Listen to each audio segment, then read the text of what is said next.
Hi everyone! I am making this video because I love to travel to Disney and I get asked quite often to give people tips or my favorite things at Disney, and so I thought I'd just make this video so that I had something to refer people to when they ask me to help them plan their Disney vacation. This is also the first video I'm making with my new Sony camera, and it has one of those screens at the top. So I'm really going to make a conscious effort not to be looking at the screen, instead looking at the camera. I also have some notes on my laptop, which is just to the side here, so you may occasionally see me glance over there. So anyways, I have 6 steps to planning a Disney vacation. They can be big steps, but you basically can boil it down to 6 steps. The first step is to decide when you are going to go and for how long. Sometimes you might be limited to when you are able to go because of vacation, things like that. There are definitely slower times of the year and busier times of the year. The busy times are typically when school breaks are, long weekends, the summer. So March break, Christmas break, things like Martin Luther King weekend. Any time like that, any time when people can take advantage of that extra day to squeak out a 1 day less of vacation, they're going to do that. So those are busier times. The busier times are, it's not insurmountable to go and enjoy yourself. It just does require a little bit more planning. The slower time of year would be sort of in the fall, I think. You know, October, November, before it really starts to get into the Christmas season. January, beginning of February tend to be slower times. I've been in February, however, and it's been a crazy weekend. I've been in October, it's been crazy and not crazy. So you need to decide when you're going to go and for how long. There are 4 parks and 2 water parks, as well as Disney Springs. Each could really, depending on what your interests are or the age of your children, minimum a day or 2 days. Magic Kingdom, I consider a 2-day park at least. Epcot, I would also consider a 2-day park. Animal Kingdom, 1 day. Hollywood Studios, 1 day. But once again, these are all just my opinions. So, you know, some people, Animal Kingdom might be their favorite park and they can spend 3 days there. But for us, it's typically a 3/4 length day. Now, there are some things we haven't seen. But the other thing you want to consider too is that heat can be a factor. It gets very hot, and it seems even hotter when you're standing on the pavement inside the Magic Kingdom. So not to say you can't go when it's hot, but you need to plan ahead. You need to make sure you have appropriate clothing, make sure that you're drinking lots of water, make sure that you're wearing lots of sunscreen. Number 2, you need to decide where you're going to be staying. Since this is my own personal video, I'm going to give you my own personal tips. I like to stay at Pop Century. I don't like the all-star resorts. Even though they're on the same category, I don't feel like they are. I also would love to stay at a deluxe resort like the Grand Floridian or somewhere like that, or even a moderate resort, but I don't travel on a budget, but I just can't justify the difference in money. Sometimes it's $700 a night difference to stay in a moderate resort. They're larger. Sometimes the transportation isn't even as good as at Pop Century, so that's my recommendation. It's considered a value resort. Prices can range anywhere from $100 to $200 a night, but I just really like that resort. Even if you're far from the transportation, it doesn't seem that far. It's a bit of a walk, but I also am a strong advocate of Disney transportation. I never have a car when I'm in Florida.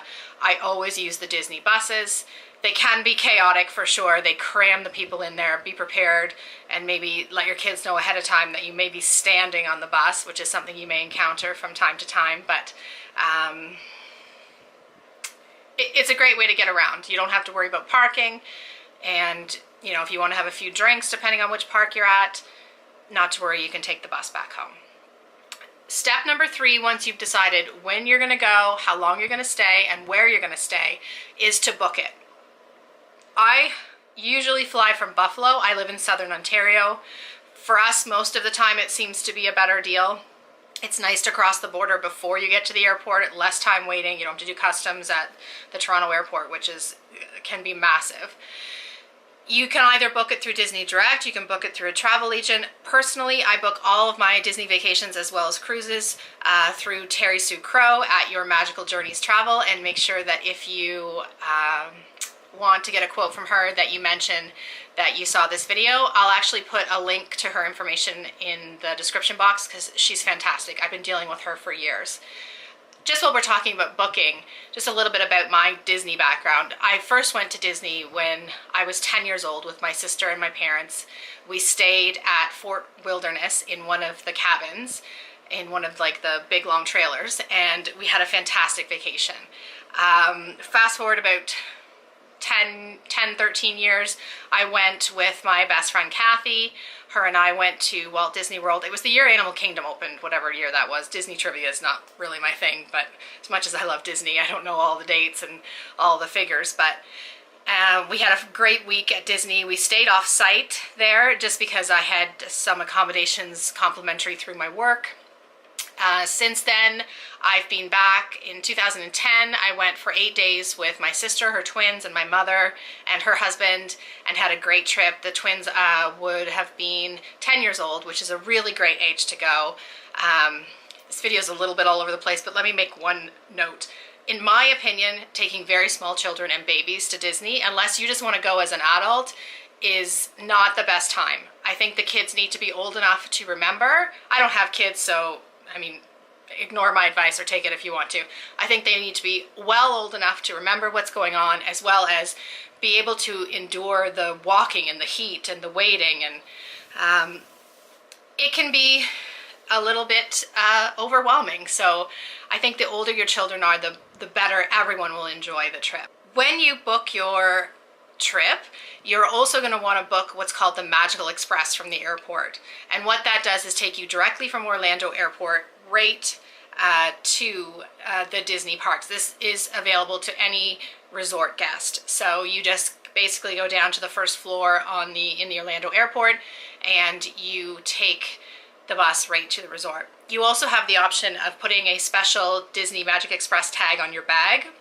When you check it through your airline, the system in Orlando recognizes your bag as being a part of the Magical Express, and it'll actually ship it right through to the resort for you. That's an option, but depending on timing, I like to have my bag with me when I get to the resort, because if we're able to get right into the room, I like to unpack and get everything all ready, and then I feel like my vacation can start. If you are not worried about that or the timing, you don't need your bags, then by all means it's an excellent option to not have to pick up your bags at the baggage claim. The ride from the airport is typically about 45 minutes, and sometimes they will stop at other resorts before they get to yours. When you book your vacation, you're also going to book your ticket, and you have the option of what's called park hopper, which means that you're not limited to go to one park for each day. Typically, your Disney ticket means that you're allowed to get into one park for each day. A park hopper means that you could go to one park in the morning and then one park in the afternoon. I highly recommend that. I am a big believer in go early, take a break, go back, so that your day is actually in 3 parts. You'll have a morning park, you'll have a rest, maybe you'll have the same park again in the evening or a different park in the evening, but that's just the way I do it. There's other people that legit like just get up in the morning, go, they're in the parks all day long, and then they just crash at night, but I prefer this sort of breaking up the day method. So now, you've got your time of year planned, you've got your length planned, you've got your hotel planned, you have your trip booked. Now what? So this is when the crucial planning starts. What you want to do is decide on a general outline of what park or what parks you're going to do each day. There's several factors that you want to include in your decision. There are what's called crowd calendars available online. Just Google Walt Disney World crowd calendars and you can find out what they anticipate the crowd levels to be at that day. 10 is like a super busy, 1 is like non-existent at this point, but 10 is probably something you want to avoid. However, if you're going at a busy time, it's quite likely the parks are going to be an 8 to 10 any day anyways, and it doesn't matter because effective planning, you can work around it. So here are some typical general rules. Magic Kingdom is busiest on Saturdays and Mondays. This isn't like written online anywhere, it's just my opinion, and I've been there enough to know. Oh, and by the way, I forgot to mention before when I was talking about like my Disney history, I got totally distracted and didn't finish it. So after 2010, I went back a couple times individually with my sister for some long weekends, a few days here and there. And I also went on an Adventures by Disney to California, where we were able to go to Disneyland, go behind the scenes. We went to Disney Studios. I did this all with my friend Kathy, the one from the trip a long time ago. And we had a great time. Most recently, I just went back in October of 2016 and spent a week there with my sister, as well as Kathy and her daughter Alyssa, and had the best time ever. So back to planning. Magic Kingdom is busiest on Mondays and Saturdays, in my opinion. Epcot can also be very busy on the weekend. There are some locals, not as much as Disneyland, but there are some locals that go to this park every weekend. It's just something they do for fun. So the weekends are typically busier. Mondays on Magic Kingdoms, the theory is that people arrive on Sunday, they're staying for a week, the first park they want to go to is Magic Kingdom. People typically have traditions on what their first park and what their last park is. So I would avoid that if possible. I've already mentioned how I like the park in the morning, park in the afternoon, rest in the afternoon, park at night, and get the park hoppers if you can. There's one thing I want to mention that's so important. Well, there's a couple things I want to mention. The two most important things. I'm going to introduce you to a term called rope drop. And what this means is that you're standing in the line outside the park before they theoretically drop the ropes and let people in. If you are at a park for rope drop, you will get more done in that morning than would take you 8 hours in the afternoon. It means you have to get up early. It's fine. You can sleep later. You're at Disney. Try and make the most of your time. The transportation system from the resort also takes time. So if you're going to be at a park for rope drop, you need to be at the bus stop 1 hour before that park opens. So if Magic Kingdom opens at 8 a.m., you need to be at the bus stop at 7, ready to go. Breakfast eaten, preferably, so that you're not going to waste time, precious low weight ride times in the morning by trying to get breakfast. The second most important thing I'm going to mention other than rope drop is to really study, like legit study. Pretend you're going to have an exam on the Disney parks. If you do this, if you study the maps, learn the attractions, figure out what things you want to do, know where things are, it will save you so much time. So many people don't do this, and then you end up walking in the park and you're literally like, what do I do? Where do I go? So learn it. Just spend a few hours a night, get a book, look online, everything's there. Figure out your bearings so that you're not wasting time trying to figure out how to get from one place to the other. So I think we're up to number 5. So we have decided when you're going to go, decided how long you're going to go, decided where you're going to stay, you have booked it, and now you need to start really making plans. Okay, so now you've got your basic plans figured out. Now it's really time to fine-tune things.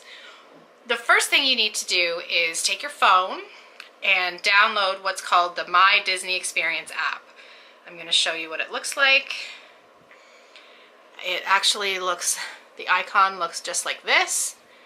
And inside this app is where you are now going to live. Now that your plans are made, you use this app to book your dining, book your fast pass. It will help you know the hours of the park, what restaurants are available. PhotoPass pictures will show up in here. So just a brief explanation on PhotoPass. There are rides that have pictures throughout them, as well as photographers throughout the park. They take your picture and you then can view the picture on the app, or just after the ride there's a spot where you can see the pictures. If you scan your Magic Band, you can put the pictures into your PhotoPass. You can pay for the pictures, or if you're an annual pass holder, PhotoPass is included. I just realized I haven't talked about Magic Bands. This is a Magic Band. This Magic Band is everything. So this little thing here has like a, I don't know, I'm not very technological. It has a jibby in it that makes it able to use for everything. So you get this Magic Band when you check in. Because we're Canadian, you can't, they can't ship them to you. If you live in the States, they ship them to you ahead of time. You would then use it to get on the Magical Express and everything, but because we're Canadian, you have to pick it up at the hotel. So this becomes your room key. It holds your fast passes on it when it's time to go in a fast pass line, you would scan your Magic Band. It also becomes your wallet because you link a credit card to it, and then when you go to pay for something, you just boop, and it goes through to your credit card, and then you get a massive bill at the end of the week. It's really fun. They do come in different designs. This is just a plain purple, but I do have a couple of what they're called magic bandits, I think, little sparkly things that go in the holes. You can get that, or you can get them with different designs. You can also, I've seen people decorate them with nail polish or markers. You can do whatever you want as long as you don't do anything to this part. So it's basically, it comes off and on, so you don't have to wear it all the time. It has a little, it's adjustable. I sort of know which holes it goes in, so when you put it on, it's on for the day. So very important. Everybody, you can get to choose your color, and it actually says your name in it as well. So here, this one says Nicole. So just in case, I guess if you had a large family and you had multiple bands of the same color, you would know whose is whose. So you're going to go on the app and you're going to decide your dining. You can book dining 180 days in advance. So that's, pardon my math, but I think that's 6 months ahead of time. So 6 months before your trip, you can book your dining. You only need to book at what is considered a table service restaurant. Disney has a bunch of varieties of food. They have food kiosks which have like pretzels, churros, things like that, popcorn, cotton candy, almost anything you can imagine.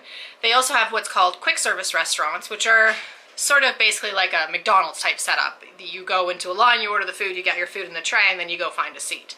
They also have table service, which is what I'm talking about booking reservations for. These are in sit-down, air-conditioned restaurants. You book your time. They can be a buffet. They can be plated. I like to do a table service sort of each day. It just, in my opinion, it just gives you like a nice break. You know, you get to sit down, relax, have a nice meal. They're not cheap, but they're worth it in my opinion. You can take all that money that you save from not staying at a moderate resort, spend it on restaurants, spend it on merchandise. Oh, I've got a bit of a lighting issue happening here. One moment. Okay, I'm back. I had to shut the blinds a little. The sun was coming in. Where were we? We were talking about dining. Yeah, so I like to be able to sit down at a table service at least once a day. You also have beyond table service, which they call like a signature dining experience or a character dining experience. Anytime there's characters involved, price goes way up, but depending on the restaurant, it might be worth it. Characters in general, here's my opinion on characters in general. They can be a giant time suck, essentially. There's lots of lines for characters. You can spend a lot of your day waiting in line for characters. I would rather just book one character dinner and get to see a bunch of characters and not have to wait in line, but that's just my opinion. I know there's tons of people that's all they care about. They just go from park to park and meet all the characters. I've done a couple of character meet and greets, and they're awkward in my opinion. They are just awkward. The face characters, the people that are actual people, are in character all the time and literally don't stop. They're not real people. They're the actual princesses or whatever they are. To me, it's just, I can't deal with it. But at a dining experience, especially, you know, when it's furry characters, when they don't actually have a face and they don't actually talk to you, you just basically give them a hug, you take a picture, and you have that as a keepsake. This is also my first time editing one of these sit-down videos, so I've had to get up like 10 times. I don't know what this is going to end up looking like. And I've been talking for almost 20 minutes straight. I need a drink. In my Mickey cup. Okay, anyway, dining reservations.